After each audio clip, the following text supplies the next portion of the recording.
Yo, what's going on, people? This is Theo here, and this is A Real Talk, and I wanted to do this reaction video just to give my opinion on Novak Djokovic. So basically, earlier this morning, I've heard that his visa has been overturned and now he is free to compete in the Australia Open, but there might be a twist and a turn, as I shall explain in this video. So if you like what I've got to say, please like the video, subscribe if you're new, and hit that notification bell so that every time I post a video, it will be taken to the video once you get the notification on your phone, tablet, wherever you get your mobile devices. Okay, so what I want to do right now is to show you this picture. And this picture will try and highlight why I have a problem with this whole thing. So this picture that you're going to see right now, this is a picture of Novak Djokovic posing with kids when it was December 17th last year, and he has been tested for positive for COVID-19 December 16th, one day after, and it left a sour taste in my mouth because it emerged over the last couple of days, and I was just disappointed in him for doing that, for getting it out there, because if you're positive, you need to isolate. You need to make sure that you are completely isolated. Get yourself over COVID. But instead, the photo came about, and as I say, it just led to a sour taste in my mouth. Why? Because now it just says to me that it's just that the thing that, you know, he's just got this bravado. Whatever you think about the vaccine, or whatever you think about the virus, about the pandemic and everything else, it's just that the thing is, though, it just leaves me thinking that he's irresponsible, you know, because he can't go and have COVID and go and pose with people, right? Those people are not members of his family or his members of his household. Those are fans. Those are young kids and everything. It just doesn't sit well with me. And now he goes to Australia thinking that, you know, because he's unvaccinated, he should go and play. Now, I'm not one to kind of say to people that, yeah, you can't play, you can't play at all and whatever, but we live in such times. Australia, right, have clamped down on this whole issue hard, right? They are a continent, and all they've done is they shut off their border patrols. No one got in or out, right? As they've been trying to battle the COVID for the longest time, right? And yes, I applaud them for what they tried to do. They wanted to do things out of public safety. That's really where I'm sitting here. They wanted to do things out of public safety, and yeah, we are here right now. Okay, so at the moment, Novak is in Melbourne. He hasn't left. There were reports about him getting arrested earlier this morning. That doesn't look like it. It's the truth. And what is true is that he is now, in this picture that you can see right now, is him posing with his team as he prepares for the Australian Open. Now, the thing is now that as he does that, they may still deport him. The Australian government are looking to see what's going on here and getting down to the bottom of it, but he may still be deported. So we'll wait and see what happens, and yeah, it is what it is. So Novak is going to get himself ready for the Australian Open as far as he's concerned, because he wants to compete. He wants to try and get his another title. and a historic title. I think it's 10 times that he would win the tournament should he win. Currently, he's won 9. So, look, I'm not going to dismiss him as a player. As a player, he is determined. He's strong mind. So, I do have a level of respect for him. But as a person, in this instance, I can't agree with, because you're going into somebody's country. You're going to have to face their rules. You're going to have to accept the rules.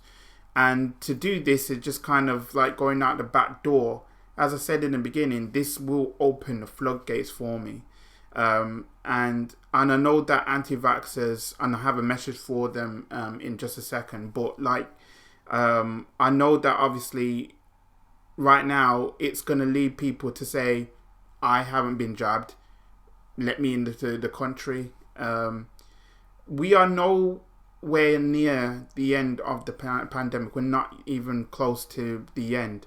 There are signs that things are getting better, even though Omicron is less milder, but at the same time we still don't know yet. So there's the medical professionalism in me that will tell you that, you know, we still have to be careful.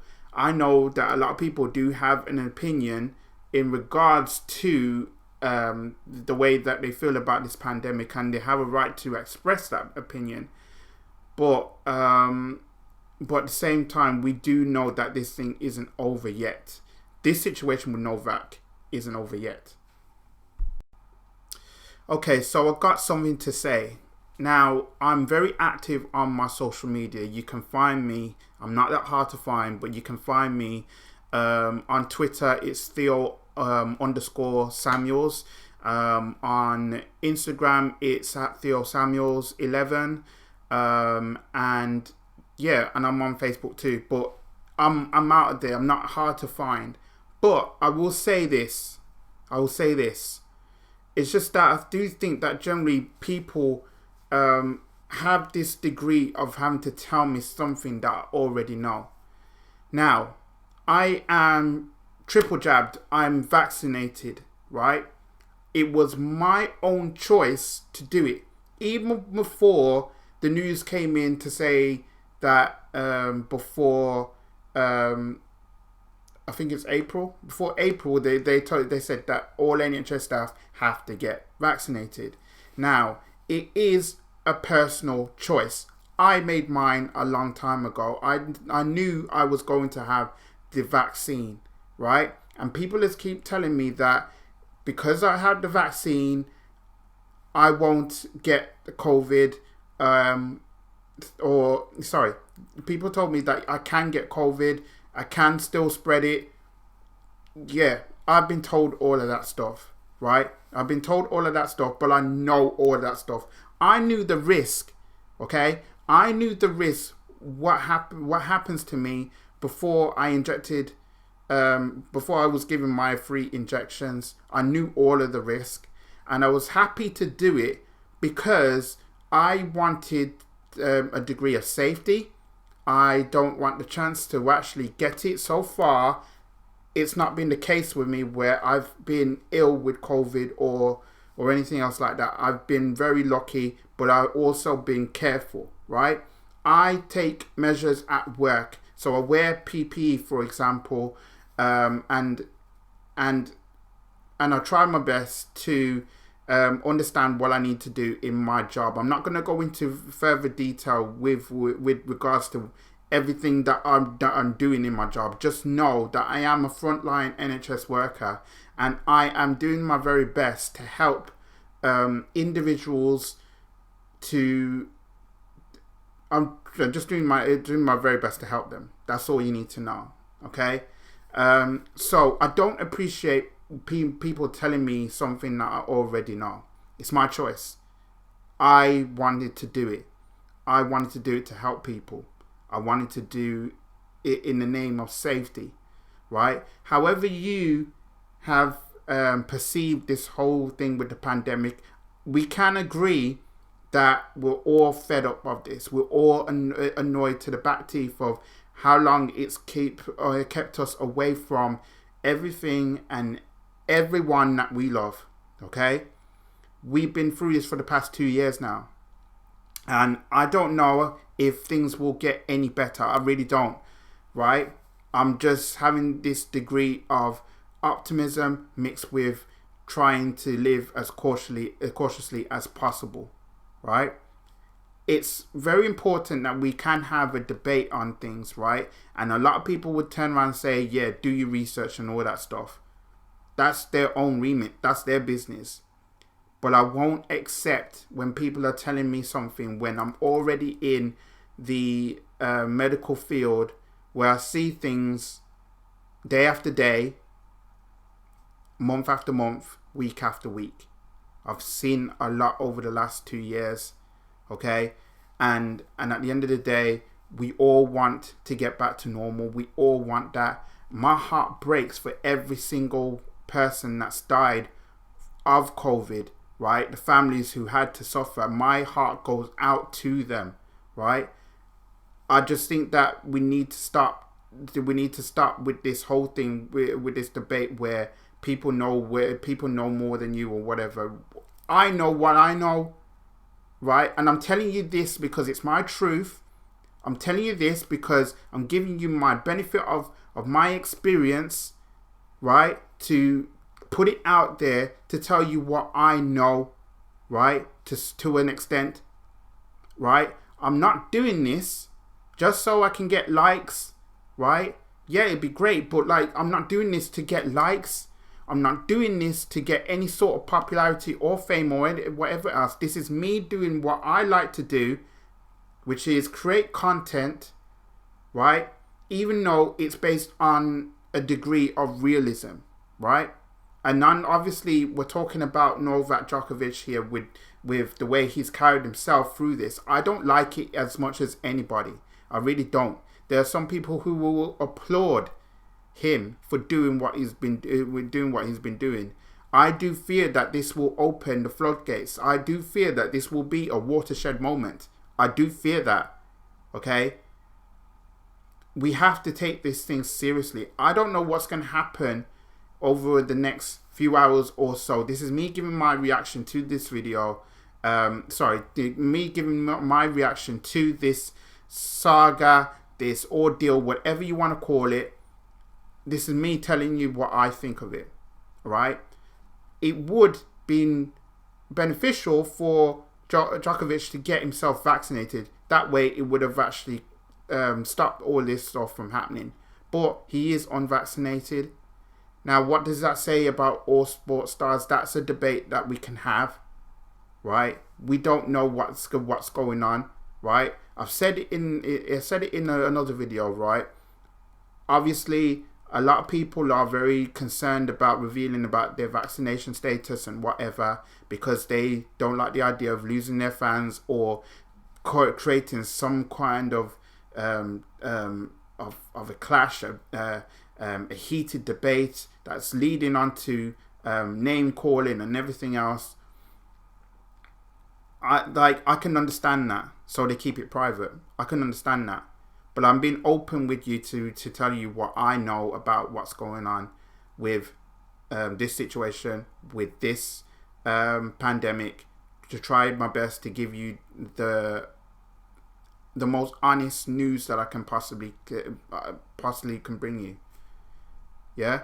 So I didn't want to bring out a rant here, but I wanted you to kind of understand where I'm coming from. So please, stop patronizing me whenever you're on social media. Show some respect. You people do not know me, right? You're only seeing what I've shown you, but you don't really know me. You don't really know what I've been through. So if you haven't got anything nice to say, please don't say it at all. Okay? Sometimes at the end of the day, it's like people don't like it when I'm virtual signaling or I'm saying this, I'm saying that. I'm not here to encourage people to go get themselves vaccinated. That's their own choice. I'll leave it to them. It's up to you if you want to go get jabbed or not. It's up to you. It's not my business. It's yours, right? What you do is what you do, right? And at the end of the day as well, I do tire of talking to anti-vaxxers. I do tire of it. And why do I tire of it? Because, you know, there's so much time talking about the vaccines, about what they think of it, how much it's rushed, like saying it's experimental. Then they spread misinformation, and then they go into the group where, you know, they're out there having to cause havoc, like what I just saw in Milton Keynes the other day, where a group of anti-vaxxers broke into a testing facility, having to get a bucket full of stuff and then dump it into a bin. I draw the line at that. If you're an anti-vaxxer, that's fine. You can say that you can say that thing, but don't get yourself into a position where you are going to stop people from getting themselves tested or getting themselves vaccinated. Don't do that. Leave people to doing what they need to do. Right? This is serious. I just thought I'd leave it at that. So, if you like this video, like it, subscribe if you're new around here. I will be back with another video soon. Thanks for watching, and I'll be back soon. Peace, people.